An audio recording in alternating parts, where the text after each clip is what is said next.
स्वामी समर्थ उद्योग समूह यूट्यूब चॅनलमध्ये आपलं सरसे स्वागत आहे.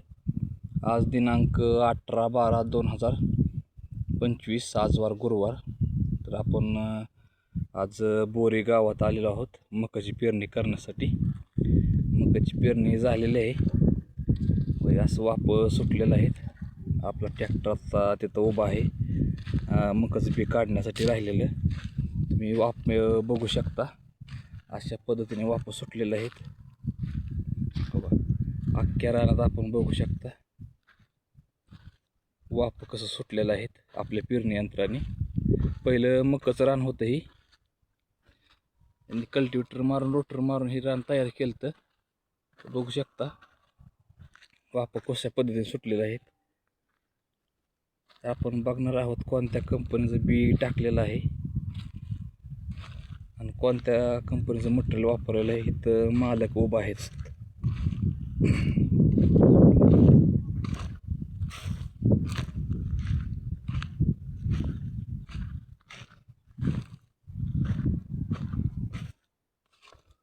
तर आपण बी बघू शकता. हे बी घरचं बी आहे, एकदम क्वालिटीचं बी आहे. 3 काकरेला आपण बी सोडलेलं आहे बघू शकता. एकदम क्वालिटीचं बी आहे. या वाढत्या महागाईमुळं कंपन्यांनी एवढं आवडे किमती मागवलेल्या आहेत त्यांनी. त्याला कुठंतरी लगाम बसला पाहिजे. सिजंटा कंपनीच्या 1800, 1900, 2000 किमतीपर्यंत गेलेल्या आहेत किमती. तर त्यांनी मग हे मटेरियल 10-20 वापरून 3 नाळ्यावरच मका टाकलेले आहे.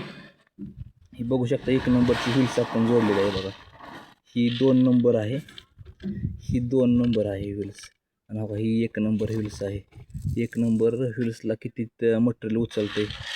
3 नाळा आहे. 2 नंबरची ही व्हील्स आहे आणि ही 3 नंबर म्हणजे 3 काकरीला आपण 1 नंबरची व्हील्स जोडून मटेरियल 2 पिशव्या 10-20 संपवलेलं आहे. बघू शकता.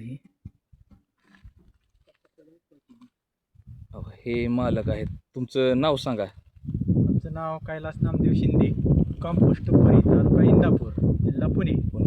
बरं इथून आता आमचं म्हणजे जंक्शन गाव किती किलोमीटरपर्यंत आहे? 8 किलोमीटर. 8 किलोमीटर. तर 8 किलोमीटरवरून आज आपला ट्रॅक्टर बोरी गावात यांची पेरणी करण्यासाठी आलेला आहे. तर पहिला प्लॉट आपण तुमचा टाकला होता मकाचा 4 काकरी महिना झाला.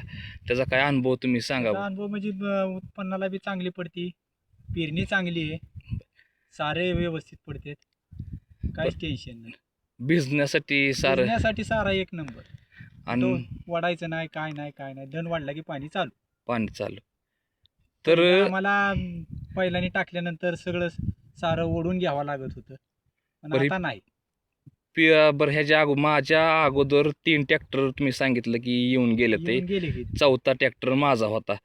तर ह्यात अशी परिस्थिती ह्यांची झाली की आता ही पेरणी यंत्रांनी मका टाकायच्या बंद करायच्या की आपलं रेग्युलर बैलांनी सरी काढायची आणि त्याच्यात बी टाकायचं. तर ह्या पहिल्या 3 ट्रॅक्टरांचा अनुभव तुमचा कसा होता? पहिल्या 3 ट्रॅक्टरने काय आमची माझी मेहनतच बरोबर झाली नाही. बी कुठं उगावलं नाही म्हणजे बरं, एकराच्या मानाने बी सुद्धा पडलं नाही आणि व्यवस्थित झालंच झालेलं नाही. उगवण क्षमता झालेली नाही त्यांची. नाही. तर आल्या मला त्यांनी सांगितलं होतं की 4था ट्रॅक्टर पाहुणं तुमचा आहे, शेवटचा ट्रॅक्टर तुमचा आहे. तर पेरणी नाही व्यवस्थित झाली तर बाबा आम्ही परत त्याची पेरणी आम्ही बैलांनीच टाकणार आहे.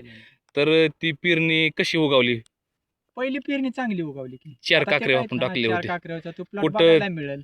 चपडप कुठं झाली का कुठं नाही पेरणीची? नाही, काय काय नाही. आणि नंतर 2 नंबरला मग मला त्यांनी 3 काकरीच्या प्लॉटला बोलावलं. तो पण प्लॉट बघायला मिळेल. हो, आता त्याची उगवण झालेली आहे आणि हा 3रा प्लॉट आहे त्यांचा आपण टाकलेला आता सध्याला बघा. हे बघूया.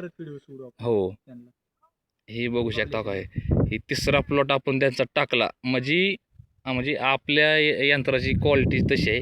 उगवण क्षमता 100% आहे.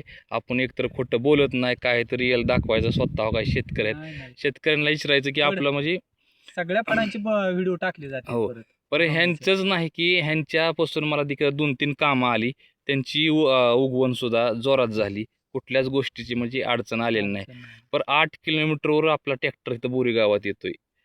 तर तुम्ही बघू शकता बघा हे सारं आपण सोडलेलं आहे ते असं एकदम रान खटाखट आणि आपल्या इथे ट्रॅक्टर आता उभा आहे पेरणी का आता म्हणजे मटेरियल निघलेलं आहे आता काढायचं आहे थोड्या वेळात मटेरियल ह्याचं. तर मालकाला विचारू आपल्या ट्रॅक्टरबद्दल काय त्यांना वाटतं बाबा. काय नाही, ट्रॅक्टर एकदम एक नंबर चालतो. पेरणी यंत्र व्यवस्थित आहे, काम बी व्यवस्थित आहे, काहीच ट्रॅक्टर अडचण येत नाही. चालताना बाबा माझं लक्ष नाही. पाठीमागं असतं, लक्ष सारखं मागं पुढे मागं सगळीकडे असतं, सगळीकडे त्याच्यामुळे असतं. अडचणच येत नाही. कुठल्याच गोष्टीची अडचण कुठल्याच येत नाही. गोष्टीची अडचण नाही. ट्रॅक्टर किती म्हणजे फास्ट चालतो का दमाने दमा चालतो चालतो. ट्रॅक्टर, कसा बी चालू द्या. पण ट्रॅक्टर आपण 13-14 RPM ला चालवतो. लव थर्डला ट्रॅक्टर चालतो पेरणीला. शक्यतो हाय फर्स्टला ट्रॅक्टर घेतलं तर रनिंग वाढतंय. तर लव थर्डला ट्रॅक्टर चालवा आणि पेरणी त्यामुळे व्यवस्थित होती या. सगळ्या गोष्टी RPM महत्त्वाचा आहे, त्याचं हायड्रोलिक महत्त्वाचं आहे. पेरणी यंत्र कसं काय कसल्या स्थितीत चालतंय त्यावेळेसच पेरणी व्यवस्थित होती या.